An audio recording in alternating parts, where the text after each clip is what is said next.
Hello everyone, welcome back to our channel doubt expert. हमने अपनी previous जो science की क्लास थी उसमें हमने क्लास 10th में चैप्टर फर्स्ट स्टार्ट किया था एनसीईआरटी का। ये केमिस्ट्री का चैप्टर है, केमिकल रिएक्शन एंड इक्वेशन। इसका काफी इंपॉर्टेंट पार्ट हम ऑलरेडी कवर कर चुके हैं, जिसमें हमने केमिकल रिएक्शन क्या होता है, केमिकल इक्वेशन क्या होता है, सिंबॉलिक इक्वेशन क्या होता है and how to balance a chemical equation, ये सब हमने कवर कर लिया है। अब इसी पार्ट को हम कंटिन्यू करते हैं। आपकी एनसीईआरटी में अगर आप देखेंगे, कोई फर्क नहीं पड़ता आपके पास ओल्ड एनसीईआरटी है या फिर न्यू एनसीईआरटी है, दोनों में ही ये चैप्टर 1 है। तो अब अगर आप देखेंगे तो नेक्स्ट टॉपिक आपका आता है types of chemical reaction. Page number 6 पे हमने लास्ट क्लास में इसकी ये क्वेश्चंस जो थे ये भी सॉल्व कर लिए थे, एनसीईआरटी क्वेश्चंस। तो अब हमारा नेक्स्ट टॉपिक आता है टाइप्स ऑफ केमिकल रिएक्शन। जो केमिकल रिएक्शंस होती हैं ये कितने टाइप की होती हैं। देखो, हमने ये तो देख लिया कि केमिकल रिएक्शन होती हैं, है ना, कैसे होती हैं ये भी हमने देख लिया। हम उनको कैसे लिखते हैं, जो सिंबॉलिक रिप्रेजेंटेशन होता है केमिकल रिएक्शन का, उसको हम केमिकल इक्वेशन बोलते हैं। लेकिन अब हमें ये देखना है टाइप्स ऑफ केमिकल रिएक्शन कि केमिकल रिएक्शन कितने टाइप की होती हैं। तो अगर अभी हम आपके सिलेबस में देखें तो ऑन एन एवरेज 7 टाइप्स की केमिकल रिएक्शंस आपके सिलेबस में हैं। ठीक है, जिसमें हमारी फर्स्ट आती है कॉम्बिनेशन रिएक्शन। क्या आती है? Combination reaction. देन आती है decomposition reaction, then displacement reaction, then double displacement, then oxidation reaction, then reduction reaction, then redox reaction। Last class में भी मैंने आपको बताया था RXN अगर मैं कहीं भी यूज कर रही हूं that is for reaction. Reaction की शॉर्ट फॉर्म में RXN यूज करती हूँ। तो टोटल अगर हम देखें आपके सिलेबस में एनसीईआरटी में 7 टाइप्स ऑफ रिएक्शंस दी गई हैं।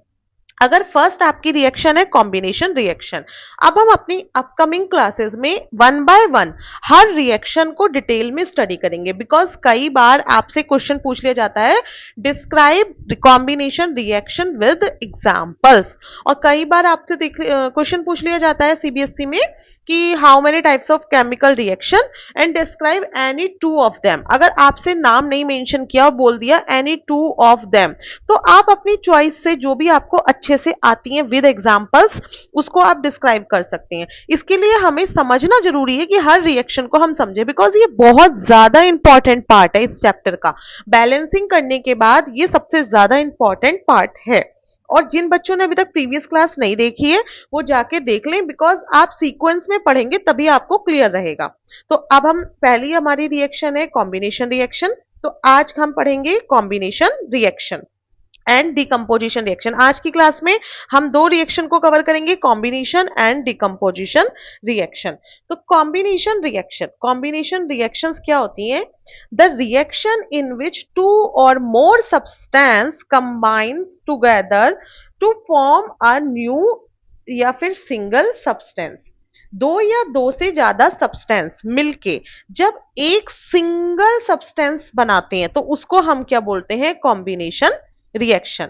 जैसे कि 2 सब्सटेंस मिले, हमने प्रीवियस क्लास में अपनी देखा था कि एक साइड होता है रिएक्टेंट साइड, ये वाली साइड जो होती है रिएक्टेंट साइड होती है, जिसे लेफ्ट हैंड साइड भी बोलते हैं, और जो हमारी इधर वाली साइड होती है ये होती है प्रोडक्ट, इसको हम राइट हैंड साइड भी बोलते हैं। मतलब कि लेफ्ट हैंड साइड आपके रिएक्टेंट्स हैं और राइट हैंड साइड आपके प्रोडक्ट्स हैं। तो ये क्या कह रहा है? रिएक्शन जिसमें 2 या 2 से ज्यादा सब्सटेंस मिलकर क्या बनाते हैं? सिंगल, यानी कि रिएक्टेंट तो आपके 2 भी हो सकते हैं और 2 से ज्यादा भी हो सकते हैं, बट प्रोडक्ट हमेशा क्या रहेगा? सिंगल, यानी कि 1 रहेगा। उन रिएक्शंस को हम बोलते हैं कॉम्बिनेशन रिएक्शन। नाम से ही आपको समझ में आ रहा है कि कोई चीज क्या हो रही है? कंबाइन हो रही है ना, कोई भी चीज कंबाइन हो रही है तो उसको हम बोलेंगे कॉम्बिनेशन रिएक्शन। अब जैसे एक एग्जांपल, हमारा सबसे इजीएस्ट एग्जांपल हमने प्रीवियस क्लास में लिया था, जिसमें एक एक्टिविटी भी थी आपकी एनसीईआरटी में, वो भी हमने परफॉर्म की थी। उसमें था कि मैग्नीशियम रिबन बर्न किया गया था। मैग्नीशियम रिबन को बर्न किया था जब बर्निंग हो रही है किसी भी चीज की तो वो किसके प्रेजेंस में हो रही है? ऑक्सीजन के। तो इन प्रेजेंस ऑफ ऑक्सीजन तो उसने क्या फॉर्म किया था? Magnesium oxide. मैग्नीशियम ऑक्साइड हमारा फॉर्म हुआ था। अगर हम इसको बैलेंस करने के लिए देखें तो इस साइड ऑक्सीजन के 2 एटम्स हैं और इस साइड सिर्फ सिंगल, राइट हैंड साइड सिर्फ सिंगल एटम है। तो बैलेंस करने के लिए हम राइट हैंड साइड भी क्या करेंगे, 2 एटम्स करेंगे, यानी कि 2 से मल्टीप्लाई कर देंगे। अब जैसे ही हमने 2 से मल्टीप्लाई किया तो आप देखेंगे यहाँ पे सिर्फ ऑक्सीजन के ही 2 नहीं हुए हैं, मैग्नीशियम के भी क्या हो गए हैं, 2 हो गए हैं। और इस साइड लेफ्ट साइड मैग्नीशियम का सिंगल है, तो हमें क्या करना पड़ेगा, इसे बैलेंस करने के लिए इधर भी 2 से मल्टीप्लाई करनी पड़ेगी। प्रीवियस क्लास में मैंने पूरी टेबुलर फॉर्म में बना के ये सिखाया है कि कैसे हम बैलेंस करते हैं, तो आप पहले वो भी देख सकते हैं। तो आप इस रिएक्शन में देखेंगे, रिएक्शन हमारी पुरानी है कि मैग्नीशियम रिबन को हमने बर्न किया तो हमारा फॉर्म हो गया मैग्नीशियम ऑक्साइड। क्या फॉर्म हो गया, मैग्नीशियम ऑक्साइड। तो इधर जो हमारे रिएक्टेंट थे वो तो है 2 है, लेकिन प्रोडक्ट हमारा क्या है, 1 है। इसका मतलब 2 और मोर जो सब्सटेंस हैं उन्होंने मिलके एक सिंगल प्रोडक्ट बनाया है, इसलिए इस रिएक्शन को क्या कहा गया है, कॉम्बिनेशन रिएक्शन, क्योंकि इसमें कुछ कंबाइन हो रहा है ना। 2 सब्सटेंस, 2 से ज्यादा भी हो सकते हैं, वो मिलके कंबाइन हो गए हैं। तो जब वो कंबाइन हो गए हैं तो एक प्रोडक्ट बना, इसलिए इसको क्या बोला, combination reaction. I don't think मैंने इतना डिटेल में आपको एक्सप्लेन किया कि आपको कोई अब इसमें डाउट रहना चाहिए। फिर भी अगर आपको कोई डाउट है तो आप बिल्कुल you are free to ask, चाहे आप हमारे टेलीग्राम चैनल पे पूछ लें, चाहे आप हमारे व्हाट्सएप चैनल पे पूछ लें, या फिर कमेंट सेक्शन में लिख सकते हैं। क्लियर है। इसके बाद एक बहुत इंपॉर्टेंट एग्जांपल कॉम्बिनेशन रिएक्शन का आपकी एनसीईआरटी में दिया हुआ है, बर्निंग ऑफ कॉइल। बेटा ये जो बर्निंग होती है ना, ये हमेशा ऑक्सीजन की प्रेजेंस में होती है। अगर एयर में कोई भी चीज की बर्न हो रही है तो वो वहां पे एयर में क्या है, ऑक्सीजन तो प्रेजेंस है ही, तो हम उसमें ऑक्सीजन का तो रिएक्शन होगा ही। अच्छा एक चीज और मेरे को याद आया तो मैं आपसे रिवाइज करा देती हूँ। लास्ट क्लास में मैंने बोला था, जब ये एक्टिविटी हमने परफॉर्म की थी तो बताया था, एक्चुअली हमने तो सिर्फ थ्योरेटिकल परफॉर्म किया था, आप एक्चुअल में तो अपनी केमिस्ट्री लैब में टीचर की प्रेजेंस में ये परफॉर्म करेंगे कि मैग्नीशियम रिबन को बर्न करने से पहले हम उसको क्लीन करते हैं, है ना, कि why magnesium ribbon is clean before burning. ये मैंने लास्ट क्लास में आपको समझाया था। अब आप इसका आंसर मुझे कमेंट सेक्शन में लिखकर बताएंगे। क्लियर है, आप लिखकर बताएंगे। तो नेक्स्ट हमारा क्या आता है, बर्निंग ऑफ कॉइल। क्या आता है, बर्निंग ऑफ कॉइल। तो कॉइल क्या है, कार्बन का कंपाउंड है। जब इसको हम बर्न करेंगे किसकी प्रेजेंस में करेंगे, ऑक्सीजन की, ऑक्सीजन यानी कि O2। तो जब ये बर्न होगा तो ये क्या बना लेगा, कार्बन डाइऑक्साइड। क्या बनाएगा, कार्बन डाइऑक्साइड। तो आप देख रहे हैं दो प्रोडक्ट ने मिलके सिंगल, हम सॉरी, दो रिएक्टेंट ने मिलके सिंगल प्रोडक्ट बनाया है, इसलिए ये क्या हो गई है, कॉम्बिनेशन रिएक्शन। एक और इंपॉर्टेंट बात मैं यहाँ पे मेंशन कर देती हूँ, बहुत बार आपसे ना इनकी फॉर्म भी पूछी जाती है कि ये जो जैसे स्टेट पूछी जाती है। स्टेट हमने पढ़ी है, 3 स्टेट होती है, सॉलिड, लिक्विड एंड गैस। हाँ, 4th वन इज प्लाज्मा। फिलहाल हमारी सॉलिड, लिक्विड और गैस 3 स्टेट होती हैं। तो कई बार आपसे क्वेश्चन में, एक्चुअली सीबीएसई ने क्वेश्चन पूछा है कि write down the equation for burning of coil with their state, है ना, उन्होंने यहाँ पे मेंशन कर दिया विद देयर स्टेट। तो अगर वो आपसे स्टेट पूछते हैं तो हम क्या करेंगे, देखो जो कार्बन है, कार्बन किस फॉर्म में होगा, सॉलिड, तो हम ब्रैकेट में सॉलिड लिखेंगे। ऑक्सीजन है, ऑक्सीजन इज अ गैस, तो हम क्या लिखेंगे ब्रैकेट में, गैस। और जो ये प्रोडक्ट बनेगा carbon dioxide, this is also a gas. तो हमने यहाँ पे भी इसका सिंबल क्या लिखा है, G for gas, S for solid and L for liquid. तो अगर आपसे पूछा जाता है तो आप स्टेट मेंशन करिए, अगर आपसे नहीं पूछा जाता है तो आप अवॉइड करिए, क्योंकि अगर आप गलत लिख देते हैं अननेसेसरी, आपने वहां पे कोई स्टेट गलत लिख दी, जैसे इसको आपने सॉलिड लिख दिया, तो अब एग्जामिनर देखेगा आपने मेंशन नहीं किया हुआ है तो एक बार को वो इसको करेक्ट करके चला जाएगा। लेकिन अगर ये आपने यहाँ गलत मेंशन कर दिया है तो वो इसको मार्क कर देगा, मार्क करके हो सकता है कि आपके मार्क्स भी कट हो जाएं। तो या तो आप बिल्कुल श्योर हो तभी स्टेट मेंशन करें, या फिर आपसे पूछा गया हो तभी स्टेट मेंशन करें, अननेसेसरी आप अवॉइड करें। क्लियर है, ठीक है। तो बर्निंग ऑफ कॉइल कई बार क्वेश्चन में पूछ लिया जाता है एमसीक्यू में, burning of coil is a type of reaction. तो कैसी रिएक्शन हो गई, आप क्या लिखेंगे आंसर में, combination reaction. Very good, combination reaction हम एग्जाम आंसर में लिखेंगे। इसी तरह नेक्स्ट एक और इंपॉर्टेंट आपका एग्जाम्पल दिया हुआ है एनसीईआरटी में, फॉर्मेशन ऑफ वाटर। जब आप एनसीईआरटी को खोलेंगे ना तो आपको सारी चीजें बिल्कुल सीक्वेंस में मिलेंगी जैसे मैं आपको पढ़ा रही हूँ, कुछ भी इधर उधर नहीं होगा, तो आप बिल्कुल कंफ्यूज नहीं होंगे। तो हम ना अगला क्या है, फॉर्मेशन ऑफ वाटर। वाटर का फॉर्मूला सबको पता है, क्या होता है, H2O होता है, भाई सब पी रहे हैं H2O। अब इसका फॉर्मेशन हुआ है तो इसका मतलब इसमें हाइड्रोजन होगा और ऑक्सीजन होगा। तो फॉर्मेशन में हम क्या लिखेंगे, H2 प्लस O2। जब ये कंबाइन हुए, इन्होंने क्या फॉर्म किया, जब इनमें रिएक्शन हुई, H2O। क्या फॉर्म कर लिया, H2O। अब आप राइट हैंड साइड देखेंगे, हाइड्रोजन के 2 एटम है बट ऑक्सीजन का सिंगल एटम है। While left hand side hydrogen के तो 2 एटम है लेकिन ऑक्सीजन के कितने हैं, 2। तो इन्हें बैलेंस करने के लिए हमने यहाँ पे 2 से मल्टीप्लाई की। जैसे ही हमने 2 से मल्टीप्लाई की, ऑक्सीजन के तो राइट हैंड साइड कितने हो गए, राइट हैंड साइड 2 हो गए, लेफ्ट हैंड साइड भी 2 हो गए, ऑक्सीजन तो बैलेंस हो गया। लेकिन इधर हाइड्रोजन के कितने हो गए, 4, और इधर हाइड्रोजन के कितने हैं, 2। तो इसको बैलेंस करने के लिए हमें इधर भी लेफ्ट साइड भी 2 से मल्टीप्लाई करनी पड़ेगी। अब ये जो रिएक्शन है ये बैलेंस रिएक्शन हो गई। जब भी आप कोई एग्जाम्पल देना तो आप ट्राई करें कि उसको बैलेंस में ही लिखें, बैलेंस इक्वेशन की फॉर्म में ही लिखें। हाँ, अगर आपसे नहीं बैलेंस हो पा रही है तो अननेसेसरी उसे गलत ना करें, है ना। ट्राई तो करें, जैसे इजी सी रिएक्शन है ये वाली, आपने इजीली इसको बैलेंस कर लिया है ना। बट अगर समटाइम्स कोई हार्ड रिएक्शन आ जाती है और उन्होंने नहीं पूछा हुआ है तो फिर आप ट्राई करें कि चलिए छोड़ दें, है ना, फिर आप बैलेंस ना करें। क्लियर है। तो कॉम्बिनेशन रिएक्शन के आपको एग्जाम्पल समझ में आ गए हैं, कोई डाउट तो नहीं है, और डाउट है तो आप हमें पूछ सकते हैं। ठीक है, एक और मैं आपको एग्जाम्पल दे देती हूँ। जो फेरस होता है ना, आयरन आयरन आयरन को जब हम हीट करेंगे सल्फर से, किससे, with sulphur, heating of iron with sulphur, तो ये बनाएगा आयरन सल्फाइड। क्या बनाया ये, iron sulphide. This is also example of combination reaction. किसका एग्जाम्पल है, ये भी कॉम्बिनेशन रिएक्शन का है। इसके अलावा आप साल्ट खाते हैं, है ना, अपनी नमक, नमक तो कितना इंपॉर्टेंट फॉर्म है ना, सभी लोग अपने खाने में खाते हैं। क्या फॉर्मूला होता है, क्या नाम होता है नमक का, साइंटिफिक नेम। कोई भी बच्चा कमेंट सेक्शन में लिख के बताए कि साइंटिफिक नेम क्या होता है आपकी सॉल्ट का। वो होता है सोडियम क्लोराइड। क्या होता है, सोडियम क्लोराइड। तो जो फॉर्मेशन होता है ना सोडियम क्लोराइड का, that is also a combination reaction. Sorry, sodium chloride कैसे बनता है, सोडियम क्लोराइड का formula NaCl, Na for sodium and Cl for chlorine. Chlorine का फॉर्म है इसलिए क्लोराइड। क्लियर। तो इसमें क्या मतलब है कि Na क्लोरीन गैस से जब रिएक्ट करता है Cl2 तो ये बना देता है NaCl। This is called sodium chloride and the salt जो आप डेली अपने फूड में कंज्यूम करते हैं। तो कई बार आपसे पूछ लिया जाता है कि formation of sodium chloride is an example of which type of reaction, combination reaction, decomposition reaction, redox reaction, oxidation reaction. तो आपको उसमें से एक टिक करना है, दैट इज कॉम्बिनेशन रिएक्शन। क्या ये इक्वेशन बैलेंस है, जल्दी से बताइए, क्या ये बैलेंस है, नहीं है ना। लेफ्ट साइड तो क्लोरीन के 2 एटम है और राइट साइड क्लोरीन का सिर्फ 1 एटम है, तो ये इक्वेशन तो बैलेंस नहीं है। इसे बैलेंस करने के लिए हमें यहां भी क्लोरीन के राइट हैंड साइड भी 2 एटम करने पड़ेंगे।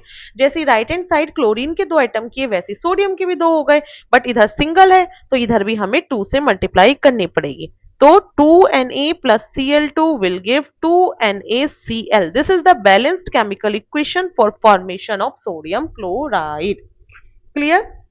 कोई डाउट इसमें, है ना, कोई डाउट तो नहीं है। अगर आपको कोई भी डाउट आ रहा है तो आप बता सकते हैं। आपकी एक एनसीईआरटी में एक एक्टिविटी दी गई है 1.4, उसमें उन्होंने कहा है कि एक small amount of calcium oxide आपको लेना है। कैल्शियम ऑक्साइड को हम क्विकलाइन भी कहते हैं, है ना।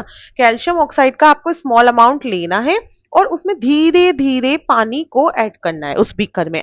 ये जो क्विक लाइम है, आपने घर पे सुना होगा कई बार, चूना चूना जब मतलब चूने का कलर करते हैं, पेंट में मिलाते हैं, तो आपने देखा होगा जैसे ही उसमें चूने में या फिर इसमें आप पानी मिलाते हैं, वाटर मिलाते हैं, तो बहुत जोर से मतलब धुआं सा निकलता है, कुछ हीट प्रोड्यूस होती है बाहर को। तो यही इस एक्टिविटी में बताया गया है कि आपने यहाँ पे ले लिया कैल्शियम ऑक्साइड, जिसे क्विक लाइम भी बोलते हैं, और जैसे ही इसमें वाटर ऐड किया तो इसमें से हीट निकली, और हीट निकली ये कई बार तो दिखती है, कई बार आपको कैसे पता चलेगा कि ये जो बीकर है, जब आप इसको टच करेंगे बीकर को जब आप टच करेंगे तो आपको टेम्परेचर में जो चेंज है वो फील होगा, थोड़ा सा गर्म फील होगा इस ये जो बीकर है। अच्छा, जब भी कोई सी चीज में हमने लास्ट क्लास में पढ़ा था कि कैसे पता चलेगा केमिकल रिएक्शन हुई है, तो उसमें बताया था कि या तो टेम्परेचर में चेंज हो, या कलर में चेंज हो, या फिर स्टेट में चेंज हो, है ना। तो अब अगर इन सब चीजों में चेंज हो रहा है तो that means a chemical reaction is happening. तो जैसे ही हमने बीकर को छुआ, ये हमें हल्का सा गर्म फील हुआ, तो इसका मतलब क्या है कि कोई ना कोई केमिकल रिएक्शन इसमें हुई है। जैसे अब आप देखें, क्विकलाइम का क्या फॉर्मूला है, या फिर कैल्शियम ऑक्साइड का CaO। जैसे ही कैल्शियम ऑक्साइड में आपने वाटर ऐड किया, है ना, वाटर ऐड किया, तो ये क्या बन गया, CaOH का whole twice plus heat, heat हमारी निकल गई है। प्रोडक्ट सिंगल ही है, यहाँ पे देखो आप, रिएक्टेंट तो 2 है, लेफ्ट साइड देखिए, और राइट साइड प्रोडक्ट सिंगल है। तो इसका मतलब ये कौन सी रिएक्शन हो गई, फॉर्मेशन ऑफ, इसको बोलते हैं slag line, formation of slag line. ये भी कैसी इक्वेशन है, कॉम्बिनेशन रिएक्शन। एक एक बात और है, कई बार ना आपसे डायरेक्टली पूछ लिया जाता है, show the chemical reaction for formation of slag line. तो जब आपको पता होना चाहिए उसका फॉर्मूला, कैल्शियम हाइड्रोक्साइड है, CaOH का होल ट्वाइस, ये तो उसका जनरल नेम है, केमिकल नेम कैल्शियम हाइड्रोक्साइड हो गया। तो आप देख रहे हैं यहाँ पे कैल्शियम और हाइड्रोजन यानी कि वाटर का कॉम्बिनेशन है, तो आप तुरंत समझ जाएंगे कि अगर हम क्विकलाइम में वाटर ऐड करेंगे तो क्या बनेगा, स्लेग लाइन। ठीक है, मैं नीचे जनरल इसके नेम इसलिए ही लिख रही हूं जिससे ना आपको कोई डाउट ना हो, क्योंकि ये छोटी छोटी जो नेमिंग है ये अभी आप सोच रहे होंगे कि हमारे किस यूज की है, बट आप समझ के चलिए कि ये आपसे मतलब एग्जाम्स में पूछ लिया जाता है डायरेक्टली, तब आपको पता लगेगा कि हाँ भैया ये तो मेरे बहुत यूज की है। ठीक है, ये चीज है। चलिए आगे बढ़ते हैं। तो कॉम्बिनेशन रिएक्शन सबको क्लियर हो गई है, वो रिएक्शन जिसमें 2 या 2 से ज्यादा रिएक्टेंट या सब्सटेंस मिलके सिंगल प्रोडक्ट बनाते हैं, वो होती है कॉम्बिनेशन रिएक्शन। अब हम अपनी नेक्स्ट रिएक्शन पे आते हैं, डीकंपोजिशन रिएक्शन। डिकम्पोजिशन रिएक्शन ये वो रिएक्शन होती है in which a compound is breaks up into 2 और मोर सब्सटेंस। कोई एक सिंगल कंपाउंड है, ये ब्रेक होता है 2 या 2 से ज्यादा सब्सटेंस में, है ना, या तो 2 में ब्रेक हो गया या 2 से ज्यादा में हो गया, तो उस रिएक्शन को क्या बोलते हैं, डीकंपोजिशन। देखो नाम से ही समझ आ रहा है, डिकम्पोज हो रहा है मतलब कुछ टूट रहा है, कॉम्बिनेशन में कुछ जुड़ रहा है ना, नेम क्लियरली इंडिकेट कर रहा है रिएक्शन किस तरह की है, तो आपको कंफ्यूज नहीं होना, देख के ही समझ जाना है।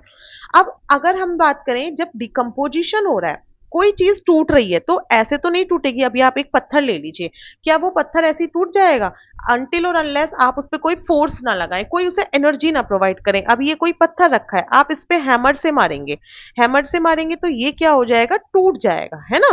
तो यानी कि आपने इसको एक्सटर्नल कोई एनर्जी दी है, एनर्जी दी गई है, जैसे ही एनर्जी दी वैसे ही ये ब्रेक डाउन हो गया। तो same with this decomposition reaction, इसमें भी एनर्जी की जरूरत होती है। जैसे ही एनर्जी दी जाती है तो वो क्या हो जाता है, उसमें जो प्रोडक्ट है वो फॉर्म हो जाता है। अब अगर ये रिएक्शन यानी कि जो आपकी एनर्जी है वो हीट की फॉर्म में है, हीट की फॉर्म में है, हीट कर रहे हैं आप, तो वो बनेगी थर्मल डिकम्पोजिशन रिएक्शन। कौन सी बनेगी, थर्मल डिकम्पोजिशन रिएक्शन। अगर इलेक्ट्रिसिटी की फॉर्म में है, या इलेक्ट्रिसिटी की प्रेजेंस में केमिकल रिएक्शन हो रही है, तो इसको बोलेंगे हम इलेक्ट्रोलाइटिक डिकम्पोजिशन रिएक्शन। क्लियर है। एक अगर वो सनलाइट की प्रेजेंस में हो रही है, सनलाइट की, तो या तो बोलेंगे हम फोटो डिकम्पोजिशन रिएक्शन, या फिर बोला जाएगा फोटोसिंथेसिस। फोटोसिंथेसिस आपने देखा होगा, जो पेड़ों में भी होता है फोटोसिंथेसिस, है ना। फोटोसिंथेसिस जो है वो किसकी प्रेजेंस में होता है, सनलाइट की, सनलाइट की फॉर्म में होता है। तो अगर सनलाइट की फॉर्म में हो रहा है तो उस डिकम्पोजिशन रिएक्शन को क्या कहेंगे, फोटो डिकम्पोजिशन रिएक्शन या फिर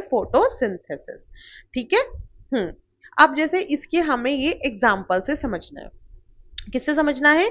एग्जाम्पल से। सबसे इंपॉर्टेंट एग्जाम्पल है लाइम स्टोन। अगर आप लाइम स्टोन को हीट करते हैं, लाइम स्टोन का फॉर्मूला अभी हमने पीछे देखा था, नहीं देखा था कॉम्बिनेशन में, नहीं क्विक लाइम का देखा था, सॉरी। तो अगर आप लाइम स्टोन को हीट करते हैं, लाइम स्टोन का फॉर्मूला है CaCO3। आप इसको हीट कर रहे हैं, हीट कर रहे हैं यानी कि थर्मल डिकम्पोजिशन, तो ये ब्रेक हो जाएगा कैल्शियम ऑक्साइड में और इसमें से कार्बन डाइऑक्साइड रिलीज हो जाएगी। कार्बन डाइऑक्साइड जो है गैस के फॉर्म में आएगी। तो आप समझे कि यहाँ पे जो ये था रिएक्टेंट था, लेफ्ट हैंड साइड क्या था? सिंगल था। और जब हमारे प्रोडक्ट फॉर्म हुए तो ये कितने हैं? 2 प्रोडक्ट हैं। तो इसका मतलब ये रिएक्शन कैसी हो गई? ये रिएक्शन हो गई है डीकम्पोजिशन रिएक्शन। क्लियर है? कोई डाउट तो नहीं है? नहीं है ना? ठीक है। सेम ऐसे ही अगर आप जो ये होता है ना calcium, sorry silver chloride, silver chloride AgCl, जब आप इसको हीट कर सनलाइट की प्रेजेंस में रखते हैं, है ना, सनलाइट की प्रेजेंस में रखते हैं, तो ये बन जाता है Ag प्लस Cl2। और जब आप इसको बैलेंस करेंगे तो बैलेंस करने पे यहाँ पे अगर आप इसको जब बैलेंस करेंगे तो ये देखो इधर क्लोरीन के इधर करा, ये हो गया। बैलेंसिंग मैं यहाँ शॉर्ट में बता रही हूँ, अगर आपको डाउट है तो मैं दोबारा भी बता सकती हूँ। ये इक्वेशन मैंने आपको क्यों बताई है? एक्चुअली ये इक्वेशन बहुत इंपॉर्टेंट है। क्वेश्चन कैसे बनता है? Why the colour of silver nitrate change या फिर fades when put in sunlight. अगर हम सिल्वर क्लोराइड को, मैंने सिल्वर नाइट्रेट बोल दिया, सिल्वर क्लोराइड को अगर हम सनलाइट में रखते हैं तो उसका कलर क्यों फेड हो जाता है? ये जो सिल्वर क्लोराइड है इसका कलर फेड हो जाता है और ये बन जाती है ग्रेइश व्हाइट कलर की, ग्रेइश व्हाइट। तो क्यों हो जाता है? Because when silver chloride is put in sunlight then it got decomposed into silver plus chlorine, है ना, एंड द जो इसका सिल्वर होती है इसका कलर हो जाता है ग्रेइश व्हाइट। इसलिए जो आपकी सिल्वर क्लोराइड का कलर सनलाइट में रखने पे चेंज हो जाता है। कई बार क्वेश्चन आता है कि why the silver chloride, white silver chloride turns grey in sunlight. Why white silver chloride turns gray in sunlight. तो आप आंसर में बताएंगे because in sunlight silver chloride decomposes into silver and chlorine gas, that's why the colour of silver chloride change into greyish white. फिर आप ये equation लिखकर बताएंगे। ठीक है, बिना एग्जाम्पल और बिना इक्वेशन के आपकी थ्योरी कंप्लीट नहीं मानी जाएगी बिकॉज ये केमिस्ट्री है। ठीक है, अब ये जो सेम बिहेवियर है जो सिल्वर क्लोराइड शो कर रहा है, यही सेम बिहेवियर सिल्वर ब्रोमाइड भी शो करता है सनलाइट में। जो सिल्वर ब्रोमाइड का जो कलर है वो भी चेंज हो जाता है। सिल्वर ब्रोमाइड का कलर भी क्या हो जाता है? चेंज हो जाता है। क्यों? This is because of the decomposition reaction. ये जैसे ही सनलाइट की प्रेजेंस में आया सिल्वर ब्रोमाइड ब्रेक हो गया सिल्वर और ब्रोमीन गैस में, और जैसे जब सिल्वर में ब्रेक हुआ तो सिल्वर का कलर कैसा होता है? ग्रेइश व्हाइट, इसलिए ग्रे कलर का हो जाता है। चाहे आपसे ये पूछ ले white silver chloride turns into grey इन सनलाइट, चाहे आपसे वो सिल्वर क्लोराइड पूछ ले या फिर सिल्वर ब्रोमाइड पूछ ले, दोनों का आंसर सेम रहेगा बट दोनों की इक्वेशन जो अलग अलग हो जाएगी, है ना। ये बात ध्यान रखना आप, ऐसा नहीं होगा दोनों का आंसर तो सेम सेम है लेकिन उनकी जो इक्वेशन है वो डिफरेंट हो जाएगी। ठीक है, थर्मल आपको ये समझ में आ गई है तीनों तरह की, थर्मल रिएक्शन भी और इलेक्ट्रोलाइटिक डिकम्पोजिशन भी, फोटो डिकम्पोजिशन या फिर फोटोसिंथेसिस, और उसे फोटोकेमिकल डिकम्पोजिशन भी कहते हैं। ओके, अब ये जो रिएक्शन है ना सिल्वर हैलाइड्स की, जितने भी देखो ये क्लोरीन है ब्रोमीन है, ये सिर्फ सारे के सारे हैलोजन ग्रुप के हैं, चाहे वो क्लोरीन हो या फिर ब्रोमीन हो, ये सब कौन से ग्रुप के हैं? मैं लिख देती हूँ, क्लोरीन हो ब्रोमीन हो, ये सिर्फ सारे के सारे हैलोजन ग्रुप के हैं। अब जो पीरियोडिक डिस्ट्रीब्यूशन वाला चैप्टर था ना उससे आपको पता चलता कि ये हैलोजन ग्रुप के हैं या फिर कौन से ग्रुप के हैं, बट अभी नई एनसीईआरटीज में वो चैप्टर हट गया है तो हमें उसको नहीं पढ़ना है। तो ये हैलोजन ग्रुप के हैं तो इनको हम बोलते हैं हैलाइड्स। क्या बोलते हैं? हैलाइड्स। तो ये जो सिल्वर क्लोरीन या जितने भी हैलाइड्स हैं ये इसीलिए ब्लैक एंड व्हाइट फोटोग्राफी के लिए यूज होते हैं। ये जो रिएक्शन है ना सिल्वर ब्रोमाइड वाली या फिर सिल्वर क्लोराइड वाली, ये यूज होती है किसके लिए? ब्लैक एंड व्हाइट फोटोग्राफी के लिए। ये भी आपसे पूछ लिया जाता है कि ब्लैक एंड व्हाइट फोटोग्राफी के लिए कौन से उसकी रिएक्शन यूज की जा सकती है। तो अगर एग्जाम्पल में कहीं ऑप्शन में आपको AgCl दिया हुआ है तो आप AgCl पे मार्क करेंगे, AgBr दिया हुआ है तो AgBr पे मार्क करेंगे, और अगर कहीं लिखा है सिल्वर हेलाइट्स, कई बार ऐसा भी हो जाता है सिल्वर हेलाइट्स, तो आप सिल्वर हेलाइट्स पे मार्क करेंगे। समझ में आ गया है? इसमें कोई डाउट तो नहीं है, क्योंकि ये सारे हेलोजन ग्रुप के हैं और इनको हेलाइट्स कहा जाता है। क्लियर? इस क्लास में हम यहीं तक पढ़ेंगे। जो नेक्स्ट हमारी रिएक्शन है डिकम्पोजिशन रिएक्शन और डिस्प्लेसमेंट रिएक्शन, डबल डिस्प्लेसमेंट, वो हम नेक्स्ट क्लास में कंटिन्यू करेंगे। जितने भी बच्चे नए हैं चैनल पे वो जल्दी से चैनल को सब्सक्राइब कर लें और अपने फ्रेंड्स के साथ शेयर करना बिल्कुल भी ना भूलें। कोई भी डाउट आ रहा है तो आप हमें कमेंट सेक्शन में लिख के बता सकते हैं। And thank you for listening patiently and show your love by liking and subscribing our channel.